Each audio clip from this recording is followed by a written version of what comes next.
Hello there beautiful humans, my name is RidersDX, welcome to my channel where today we're going to talk more about Nickelodeon All Star Brawl 2, which I recently reported had leaked with these snapshots of the game's box art apparently. What we're going to do is we're going to dive a little bit more into that box art specifically because in that box art it was revealed to us that there are 4 brand new characters in this game that are not from the original game. And so I wanted to talk a little bit about those 4 characters, how I feel about them being in the game, and also what are some of the potential movesets we could see from them. Also, before we get started, let me know in the comment section below what character you would like to see in Nickelodeon All Star Brawl and maybe an idea or two about what kind of moves you want to see for them in the game. I'm going to take a bunch of these answers and put them in a video coming up, and so if you want to be featured in a video, then leave your thoughts in the comment section below. But alright, let's go ahead and get into these 4 characters. Now the first one I definitely noticed was Vladimir, or Vlad Plasmius from Danny Phantom. He's basically the main antagonist of Danny Phantom, and he was also Danny's antagonist in Nicktoons Unite, and so he's pretty much a huge presence in Danny Phantom. I'm really glad to see him here in this game. Now in terms of like Vlad's moves and such,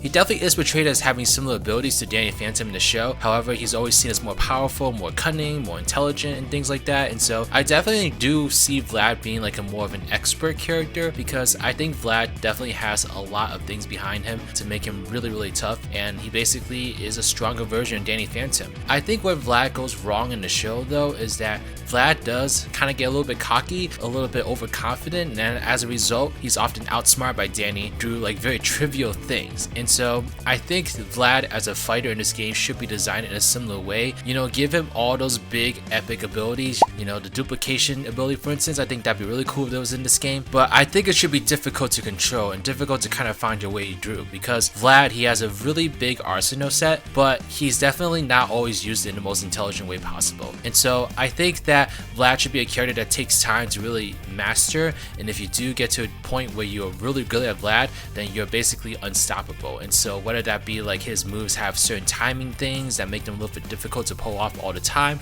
or if like there's like a cooldown period for a bunch of his moves, it's a little bit longer than most characters, I think Vlad should be a very powerful person, definitely more powerful than Danny Phantom, and he's definitely a very aerial character as well, so he's not going to be that slow either. So I think he has to have big abilities, but make them a little bit difficult to use basically to help balance that out. And I think that's just a perfect representation of who Vlad is as a character in Danny Phantom, and I think that'd be a perfect way to translate that into the Nickelodeon All Star Brawl universe. The next character, which I'll be honest, I missed from the first video because I don't know, unfortunately I do like the Teenage Mutant Ninja Turtles, but I'm not like a die-hard fan of them, so I didn't even realize this character wasn't in the original game. But Raphael is another new character for this game, and so Raphael, for what I remember about Raphael, he's a very aggressive and rash character, and so he's definitely going to be someone that has a lot of strength. He's definitely someone that goes all out, you know, he's definitely like fist first, thinking later kind of guy. And so I think he definitely could be a very powerful rapid attack character,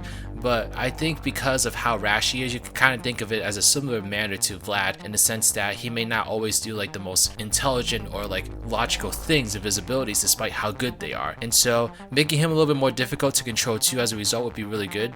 The way that I envision Raphael, he seems very fast, you know, like all the turtles are, but I think you can make him a little bit like fast to the point where his abilities can be hard to control as well. Really much the same idea as Vlad for me personally. Unfortunately, I'm not a big Mutant Ninja Turtles fan, and so if y'all have any ideas as to what Raphael could do in this game, then let me know. But I mean, hey, he seems like a really cool character, and I can't wait to see what they do with him. Now the next one we're going to talk about is a big one for me. So this is Jimmy Neutron, and so with Jimmy Neutron, he's such a great choice for this game because he has all the gadgets in the world to have pretty much any kind of moveset you could ask for. I think Jimmy Neutron should be, unlike the other 2 characters, a beginner's character. It should be someone that if you have someone that's new to the fighting game genre in general or new to the game and they want to start off with someone that's easy to get their hands on, then Jimmy Neutron would be a good choice for that, because even though Jimmy is pretty much a non-noteworthy character in terms of his physical, you know, stats and such, his tech is going to put him eons above everyone else. You could literally have him do anything. I mean, remember that movie when he encapsulated himself in a bubble because he missed the school bus and got all the way to the end? Like, that could be like an ability where he just runs over people. He could also use his gadgets to like confuse people mentally and maybe like reorder the button layout. That's an ability that some characters have.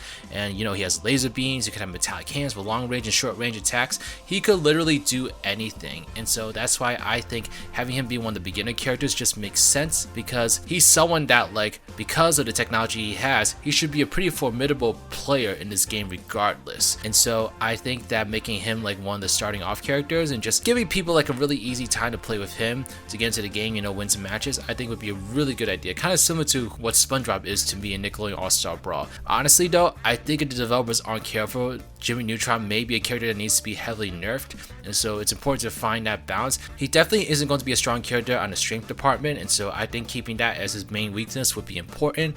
But other than that, I think that Jimmy Neutron can make up for himself in a lot of different ways, and he definitely can be one of the most dangerous characters in this game in my opinion. The last character I want to talk about, and the character I'm probably most excited for, is Squidward. And so Squidward is someone I really wanted to see in this game. In fact, I would have wanted to see Squidward over Sandy Cheeks, to be honest, just because I feel like Sandy's a more obvious choice for a game like this. I would have been really curious to see what they would do with Squidward in particular. And so with Squidward being in this game, you definitely will know that the clarinet will be utilized in some way. In previous SpongeBob games, the clarinet was used as like a projectile weapon to shoot out musical notes and such at other players, and so that's something they could do over here. And also, I would imagine Squidward would just be a very long-range fighter overall. His tentacles are known for being very stretchy and reaching very far places. Having him be able to like really reach characters with his arms would be a really nice benefit to playing Squidward. I also think he could incorporate his dancing into his melee moves. You know, remember that one scene from the first season of SpongeBob where Squidward hosts a talent show and he does like his little dance sequence? You could have some of his like finishing melee moves be some of those poses, and so I think that would be really, really cool. I think the biggest weakness for Squidward would definitely be his strength. He's definitely not known to be a very strong character. He's kind of squirmy, to be honest, and so having him being very aerobic and having him have very long range in terms of attacks will be more than enough to really compensate for Squidward as a player. He's definitely not someone I can imagine dealing tons of damage on all the fighters, but he definitely is someone that can kind of like hang in there for a long time until he's the last one standing. That's how I see Squidward and these other three characters in the game. Let me know your thoughts about these characters in the comment section below. What kind of moves do you envision for them? And also let me know one character you'd love to see in Nickelodeon All Star Brawl, and what are some moves you'd like to see for that character, and you may be featured in a future video. Be sure to subscribe to this channel if you want to stay up to date on Nickelodeon All Star Brawl 2 news. As soon as I get some news about this game, I'm going to talk about it immediately, so definitely stay around if you want to be up to date with that. But alright y'all, thank you so much for hanging out with me as usual. This is Riders.